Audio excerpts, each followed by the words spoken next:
Dobrodošli dragi ljudi u još jedan video, nadamo se da ste dobro. A mi vas danas vodimo u jedan shopping namirnica. Dakle, imamo listu, kupujemo sve ono što će mi biti potrebno u sljedećoj nedelji. Neke stvari već imam, kupila sam prošlog puta, tako da ćemo sada da dokupimo šta nam treba. I proći ćemo kroz cene također, tako da eto, možete da vidite koliko jedan otprilike nedeljni shopping košta u Namibiji. A ja sam u pidžami, idem da se presvučem i onda krećemo. To je to, ja sam se presvukla i sada krećemo u Super Spar. Dobro jutro! Kako si lepa! Imaš repić mali, ha? Gdje mi sad idemo? U shopping centar. Hoćemo da kupimo namirnice, hranu. Šta ćemo da kupimo? Banane. Aha. Šta nam još treba?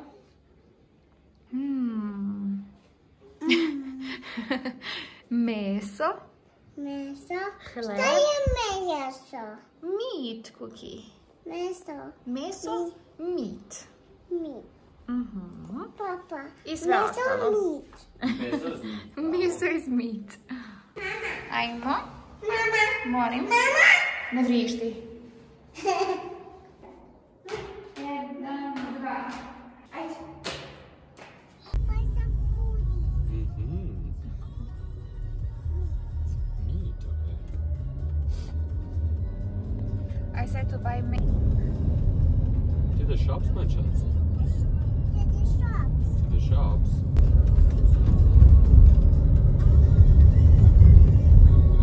If you prefer, I will just say. Oh, yeah. Wow.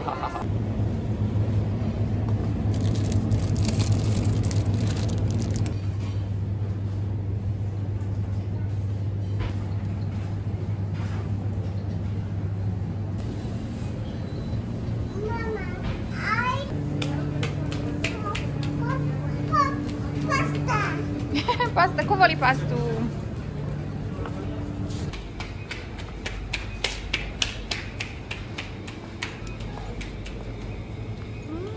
Šta nam treba odavde, Emilija?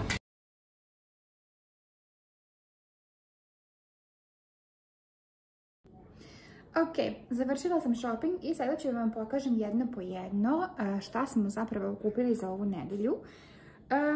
Naravno, u toku nedelje postoji još jedan mini shopping jer ne kupimo sve sada, tipa što ćemo da koristimo za petak, subotu, jer prosto u blizini nam je prodavnica, tako da možemo uvek da odemo. Ali evo ovo otprilike šta će nam trebati za narednih nekoliko dana. Mi meso generalno ne kupujemo mnogo, najviše što kupujemo od mesa je tipa riba i piletina, zato jer Michael dobija meso sa farme, bez nekih štetnih dodataka, tako da dobijemo meso odande i to nam je super, ali nemaju piletinu, tako da piletinu kupujemo. Ja sada ne znam tačno koliko ovo košta u evrima, već da vam napišem na ekranu kada pretvorim u evre. Evo, uzeli smo ovu piletinu.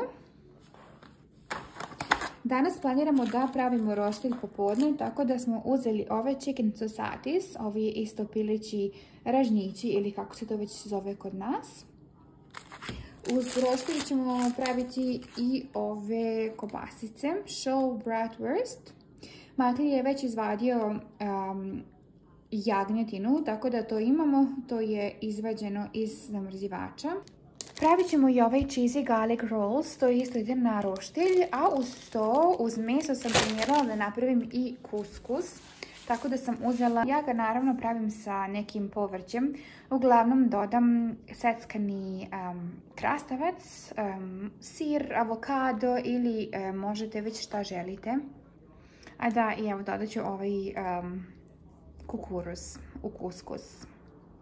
Tabasco, ovo je Michael omiljeni začin i moramo da ga uvijek imamo u frižideru. Pasta je naravno tu. Emilija obožava da jede pastu i kad god je pitam šta hoće da jede, ona uvijek kaže pastu sa avokadom. Bukvalno je opčinjena. Uzeli smo i hleb. Ovo je dugotrajni hleb. Nama jedan ovakav hleb traje otprilike, verovali ili ne, 3-4 dana.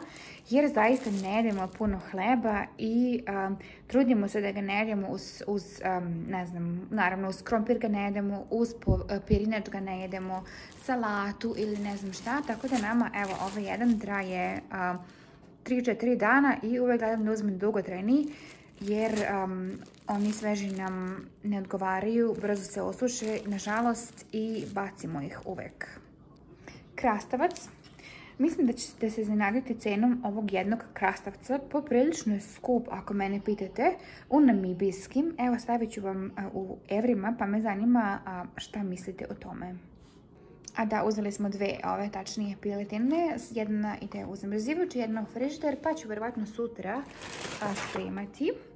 Onda smo uzeli mlijeko. Mlijeko najviše koristimo u kafi. Michael pije kafu sa mlijekom, a ja pijem obični americano. Ne volim nikakve dodatke.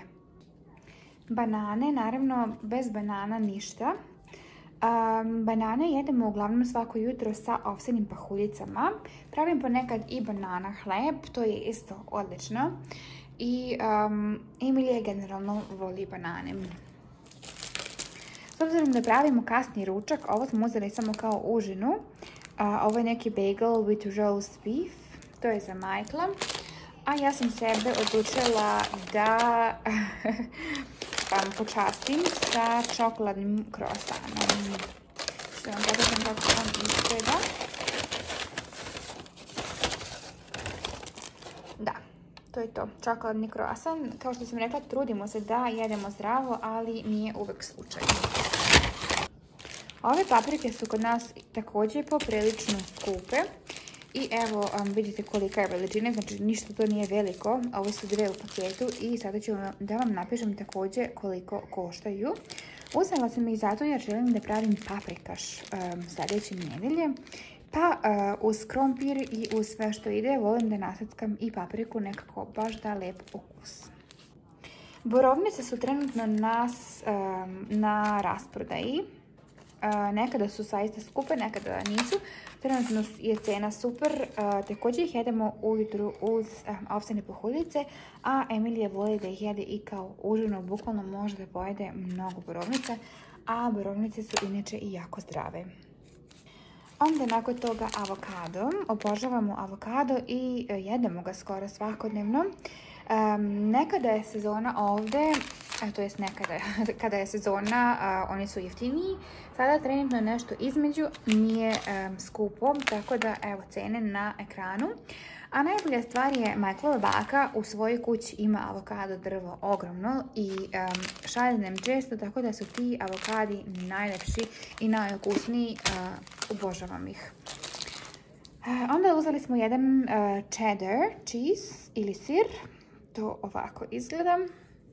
Grčki jogurt, on nam je obavezan u frižideru jer Emilija jede jako puno grčkog jogurta jer ona inače ne pije mlijeko, mlijeko ne voli nikako. A mi isto obožavamo grčki jogurt. Ja povrće već imam u zamrzivaču, ali uzeli smo evo ovo sveže povrće, tako da neću ga danas praviti, ali pravit ću ga vjerojatno sutra ili preko sutra, baš da vidim do kada je, do 18. Ok, super, taman. Tako da, eto, bit će u narednih nekoliko dana. I posljednja stvar koju smo uzeli je ovo. Ovo je čistač za mašinu, za pranje sudova. A da, uzeli smo i Emily mini čokoladicu, to je već pojela u autu. I uzeli smo dva balona vode, jer nam je to ponestalo. A ovo je naš zamrzivač, kao što vidite, kao što sam rekla, sve sa farme, tako da su fioke prepune. Svašta nešto i naravno kupovno i evo tu su nam i povrće, chicken nuggets, ima svašta nešto vam pozadi i naravno puter sa farme. Ovo sve što ste vidjeli sada, sve što sam pokazala na ekranu koliko šta košta, ukupno nas je izašlo 1239 namibijskih dolara, a to je u evrima 60 evra. Tako da, eto, to bi bilo to. Ovo će verovatno da bude jedan mini vlogić iz shoppinga. Kao što sam rekla, ovo je nedeljni shopping, ali imam već dosta stvari u frižideru i zamrzivaču, tako da nismo trebali da kupujemo sve. Eno, Emilija se čuje u sobi, nisam nikako mogla da snimam sa njom, tako da sam ih poslala u sobu. Vidimo se vrlo brzo opet. Sljedeći video planiram da izbacim Q&A sa Michaelom, da ga konačno malo bolje upoznate i vidite. Tražili ste, tako da, eto, stiže uskoro. Hvala puno što nas gledate i pratite i šaljemo vam naravno puno pozdrava iz Namibije. Uživajte i vidimo se brzo. Ćao!